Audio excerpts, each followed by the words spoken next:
Now, ladies and gentlemen, the first document that I'm going to show you is the one that shocked me perhaps the most. Here is a document which I couldn't possibly believe was on the level myself when I found it in the Library of Congress. That's where I got it.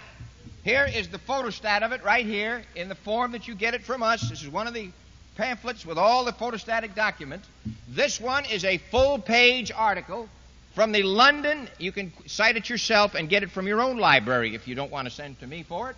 Here's the citation. London Illustrated Sunday Herald, February 8, 1920. At the time of the Russian Revolution, or right after it. Page 5.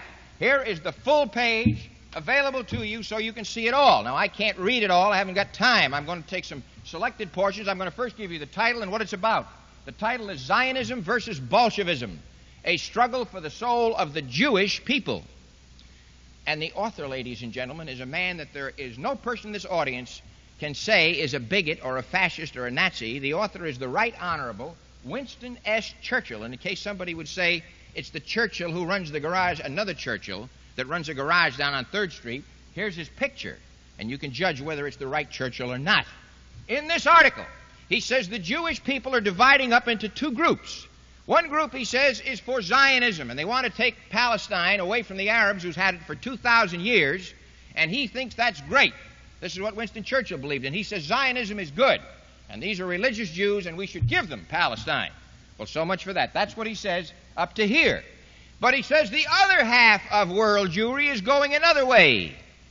Here he talks about international Jews, and I would like to read you not George Wallace or Adolf Hitler or George Lincoln Rockwell. I would now like to read you the words of Winston Churchill on the Russian Revolution, ladies and gentlemen. Please listen carefully and see if you are not as shocked as I was, because you have never heard this sort of information. I never did.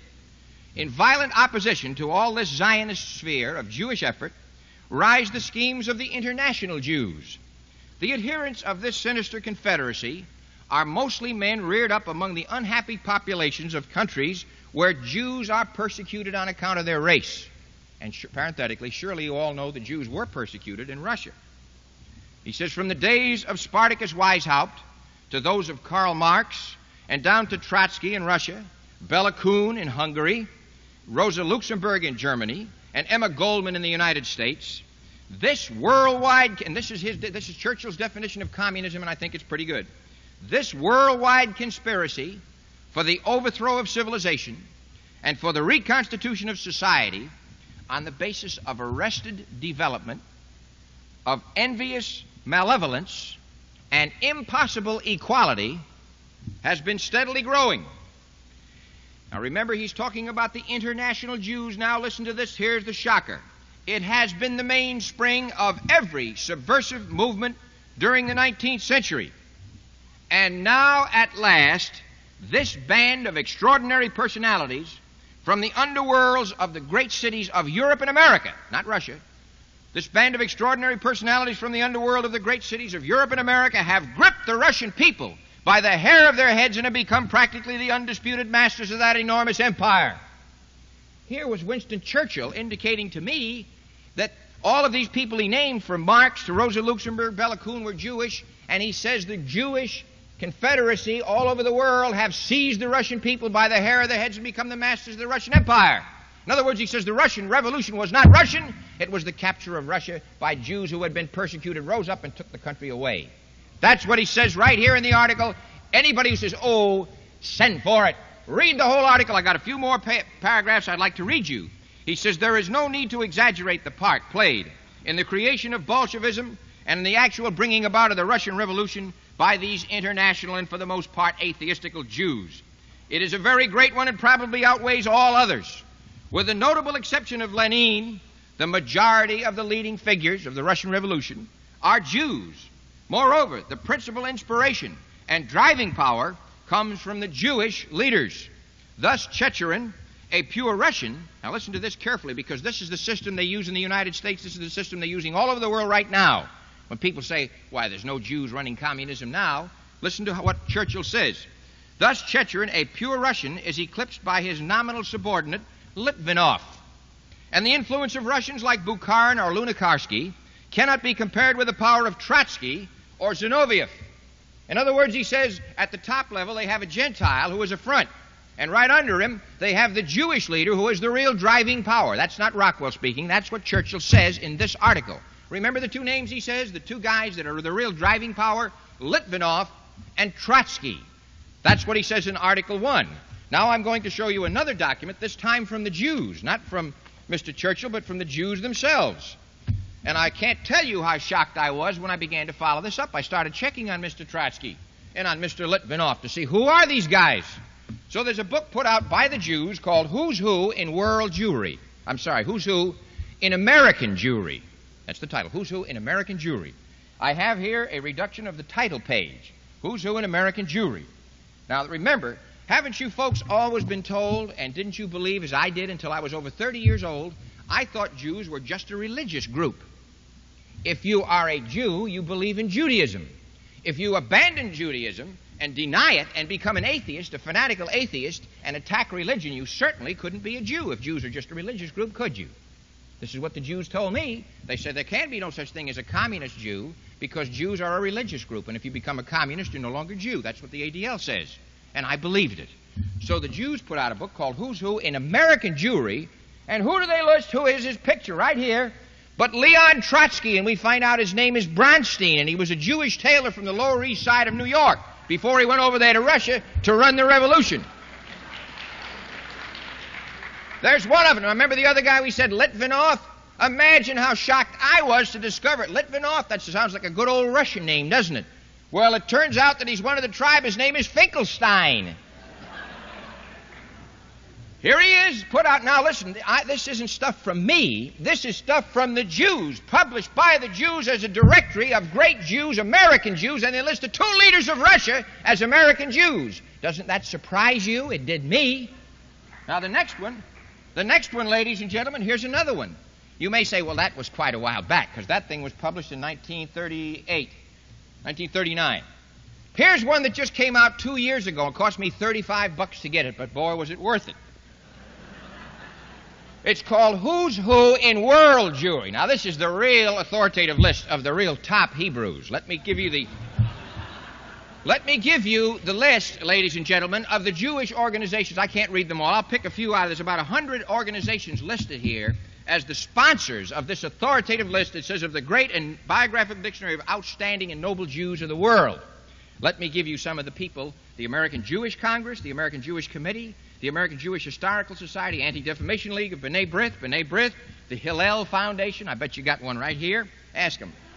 Canadian Jewish Congress, Central Conference of American Rabbis, Jewish Theological Seminary, and there's about 100 of them here. They say this is an authoritative book, a list of Jews. On page 29, ladies and gentlemen, what do we find in the authoritative list of Jews? Herbert Aptheker, the chief theoretician of the Communist Party. His daughter Bettina runs the riots on the hour and the half hour out there at Berkeley. Here, ladies and gentlemen, is the proof from their own pages, from the Jews themselves, that they consider a communist, atheist Jew as one of the tribe, as one of the boys, even though he's attacking religion. I didn't put him in there. Can you imagine a book called A Directory of Great Christians, listing George Lincoln Rockwell as one of us? Or Adolf Hitler? Not yet, not for a while. You will see the day that will be in. But right now, everybody's too scared. People are scared of these Jews, so they don't do it. But the day is going to come when we'll list our good boys in there, too. Now, before I go on from this subject of communism and Jews, I want to show you another document here. Here is a document, these little ribbons. I've left this ribbon outside of the glassine cover so you can see what it is. This one is a document obtained from the U.S. archivist, Wayne C. Grover, signed, sealed by the United States. To fake this up would be forgery. It would be a prison offense. Here is an intelligence report by your G2, by your intelligence people, right after the Russian Revolution, to the American government and to the War Department and the President as to the nature of the Russian Revolution. Remember, this is one of the documents you can get from me and study for yourself and see whether I'm misquoting it or whether it's misrepresenting. I would like to read one section here where it says the composition of the first Russian government, the commissars and the first Soviet. Here is what it shows, the intelligence report shows it was made up of. This is the government of Russia right after the revolution. It was made up of 2 Negroes, 13 Russians, 15 Chinamen, 22 Armenians, and more than 300 Jews. Does that sound like a Russian government to you? Now, in case that isn't clear enough for you, this guy who was at the time, this has been declassified, but when he wrote this, this was a classified document, so the guy let himself go a little bit. Listen to what he says. He says, it is probably unwise to say this loudly in the United States, but the Bolshevik movement is and has been since its beginning guided and controlled by Russian Jews of the greasiest type. Now, can you possibly have any doubt what the guy is saying, what he means? That this is the Russian Revolution wasn't Russian, it was Jewish? But to tell you that, ladies and gentlemen, I got to face violence and force and all sorts of insults and derogation in order to tell you, even if it's wrong, don't you think the right way to deal with this thing is in the form of a formal debate?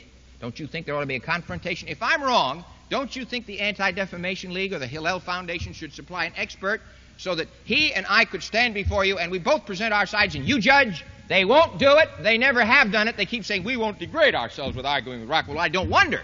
When I've got documents like their own Who's Who and World Jewry, what are they going to say? That's why they tell you they wouldn't degrade themselves to come up here. They won't use the old-fashioned American method of confrontation. I accuse them, and they keep calling me names. They won't discuss the facts. All they keep doing is trying to punch me in the nose, calling me an MFer like out front here and so forth. Ladies and gentlemen, nobody's going to stop me.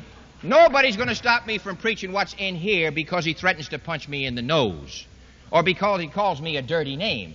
I am not convinced because somebody has the brilliance to be able to say MFer to me that he's a genius and has better facts than I do. If that's true, all these guys down here in Watts are the smartest guys in the country because they use that word all day long. Решение о национализации этой библиотеки было принято советским правительством, первым советским правительством, и членами его являлись примерно на 80-85% евреи.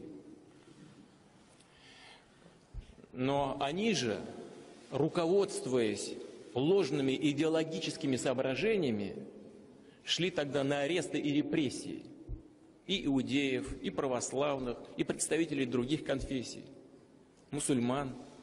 Они всех гребли под одну гребенку. И вот эти идеологические шоры и ложные идеологические установки